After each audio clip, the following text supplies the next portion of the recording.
like one of the entity of government that owns stakes in other companies, they are very dominant in terms of ownership.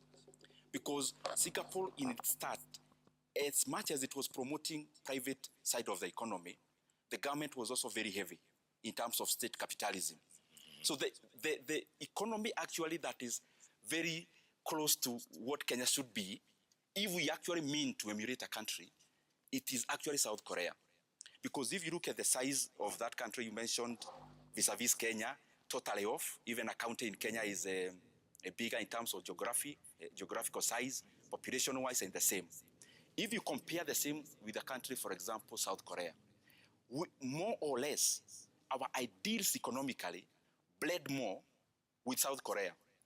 Our population is in the 50 millions. South Korea is in the 50 millions.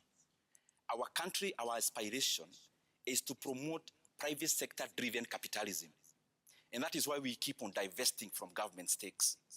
If you look at South Korea, that is what it advanced, and especially from the rule of General Park, where the economy was so involved in growing private enterprise that they had to create a cadre of companies called chaebols. You see, for example, my phone, here Samsung, LG, Hyundai, those are brands from South Korea.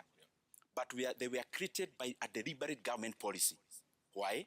Because they wanted these companies, which would become behemoths, to be the pinnacle of the supply chain of supporting SMEs in South Korea, etc., etc., etc. That's point number one on how the economies are organized. There is something very important also that Kenya has to give critical thinking on. It's something called FDI. If you look at the Asian tigers in generality, because our aspiration is to grow Kenya, you realize that majority of the economies, including China, they don't just grow using internal resources. Most of these companies actually grow using other people's money. If you just try to think about any company, for example, in Singapore, take for example DBS Bank, Keppel. If you go to South Korea, you take others.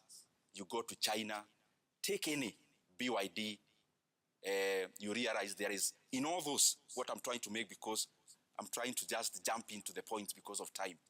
If you check in all those companies, and many others I've not mentioned, you see something very peculiar. For BYD to be BYD that we know, they actually grew on American money. At some point, Berkshire Hathaway was an investor. If you check Alibaba, there was foreign money. But now when you come to Kenya, and especially policy making, and I've been there, I have seen it. I'm speaking from experience, given my other chairmanship budget. Yes. Yes. Many times we confuse FDI and remittances. We want to sell a story to Kenyans about money that is coming to Kenya, and especially from Kenyans who are working abroad.